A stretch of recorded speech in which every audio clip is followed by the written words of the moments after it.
Ladies and gentlemen, I'm going to take a little time on this because it comes up all the time by the left. The left who claims the Constitution was written by slaveholders, and then they claim that the General Welfare Clause empowers the central government, the federal government, to do damn near everything at once. Now, you know that's ridiculous. I'm also giving a link to you on my social sites to a letter from James Madison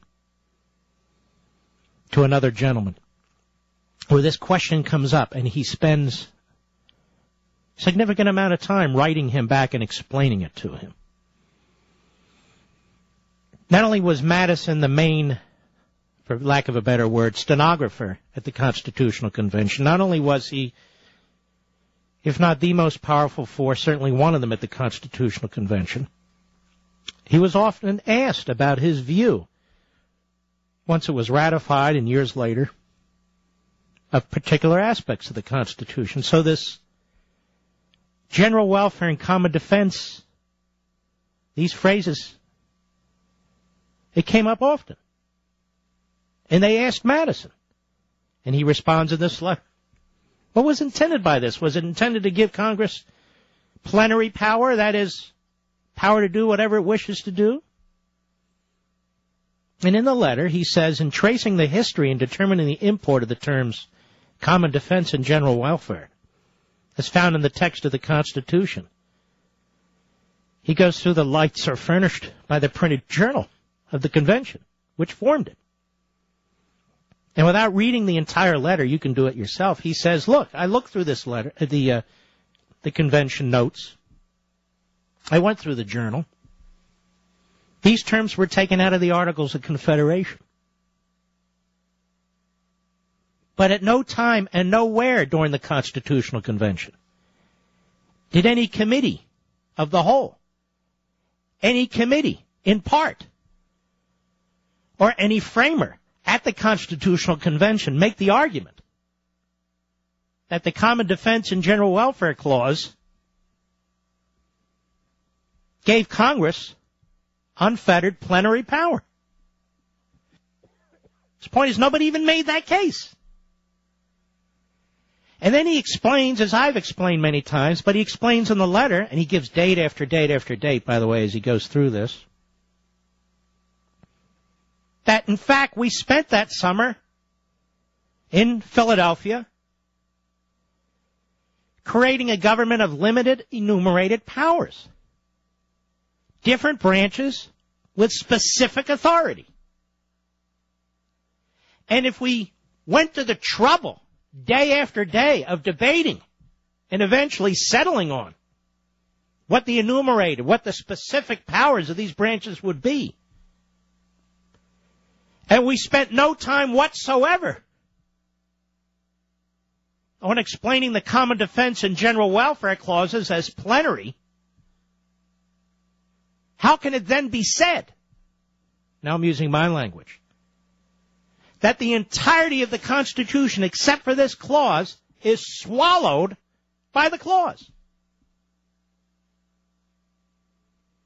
You can't just run around and say, general welfare, we can do whatever we want. That's not what happened at the Constitutional Convention. And of course, it's counterintuitive, isn't it? How can you have a Ninth Amendment and a Tenth Amendment, which came later in the first Congress, if you've already given the federal government all the power imaginable to do whatever it wants to do? Now, what's interesting about the question raised by that gentleman is not so much the academic aspect of it, because it's black and white. There's no debate.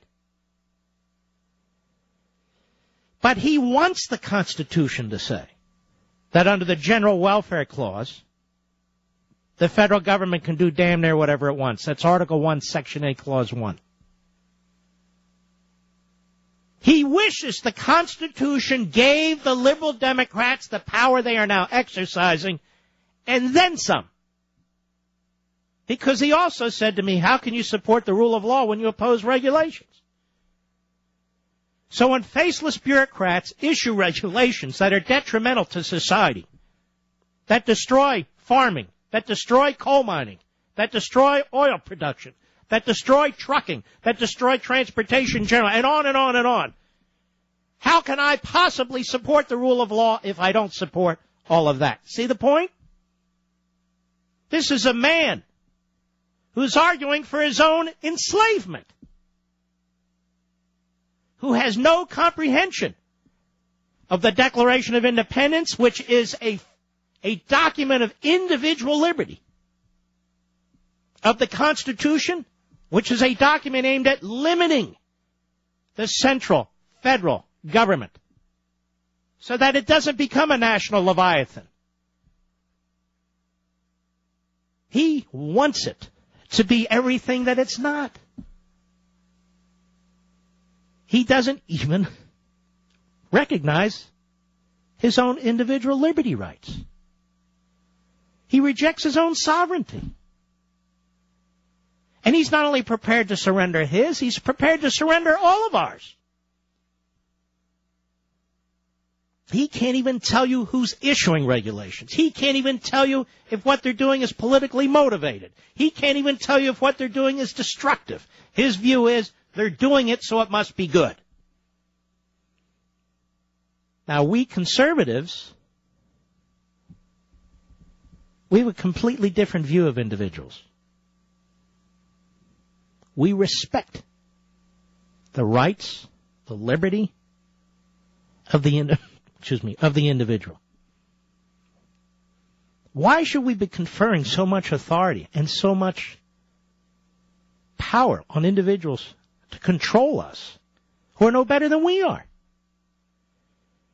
Can a stranger in some cubbyhole, in some massive building in Washington, D.C., know better what you should do with your life than you? Well, if you think they should, then you should go ahead and turn yourself into some kind of institution. Go ahead, turn yourself in. If you don't know how to put your pants on, if you don't know how to boil water, if you don't know how to walk from one place to another, if you need help because you don't have the confidence to do it yourself, well, we do. We do. We're Americans. That letter that Madison wrote was to Andrew Stevenson on November 27th, 1830. And it's not just his opinion. He takes the time in what is a very long letter, and of course back then handwritten, explaining in detail which delegates to the Constitutional Convention said what, when they said it, and how it's simply not possible for the General Welfare Clause to mean what that caller said it meant. See, the problem with the left is they're really not interested in evidence, in facts, in substance. They're on a mission. And I have found this throughout my life. When I debate the Constitution with leftists, if they can't win on the text, then they twist the text. If you show them that they're twisting the text, then they talk about a living and breathing Constitution. And if you tell them, well, if it's living and breathing, then it's a political expedient, then it's not a Constitution. Then they resort to trashing the people who wrote it, who adopted it, who ratified it. So they go through this whole process, which is intellectually dishonest, which has no integrity whatsoever, in order to evade the limits that are placed on them and their heroes.